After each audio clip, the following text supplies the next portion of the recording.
Mga idol, na nandito tayo sa Barangay Uwisan, Calamba City, Laguna. Siyempre, bumili tayo sa ating followers. Followers natin to. Si Ma'am. Ma'am, ano yung pangalan mo? Salangsang po. Hindi, pangalan? Mary Ann Salansang. Hindi Mary Ann Salansang, ha? Hindi masangsang, ha? Nagkamali ako. Bilhin natin na siyempre ng pipino. Tinda niya, ako, napakasipag itong taong to. Kailangan kumita para mabuhay. So yung binila natin ng ng tawag yun? Pechay. Hindi, yung mustasa.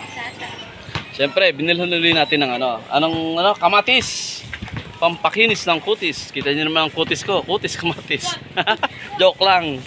Ayan, bilhan natin siyempre para tayo makatulong sa maliliit na manininda. Siyempre, kailangan natin tulungan ang mga liliit na to, siyempre, para kumita at mabuhay. Yan lang po. Kaya kung meron kayong nakita nagtitinda na maliliit na nagtitinda, bilhan nyo na po. Dahil hindi sila mayayaman na katulad ng iba na malalaking tindahan. Ito po ay pantawid gutom. Pantawid sa araw-araw. Ano po? Si Ma'am. Oy, idol, magandang hapon sa inyo. Ayan, yun, mga followers natin. Shout out, shout out.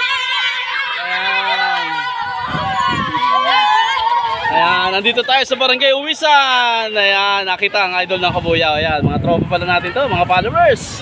So yun po, binili natin si Ate Mary Ann Salansang. Hindi sa masangsang, ha? Salansang.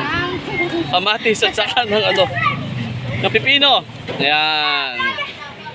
Ayan, shout out ate. Ayan, shout out naman. Shout out. Yun. Okay, maraming salamat po. God first, Kabuyaw. Salamat po.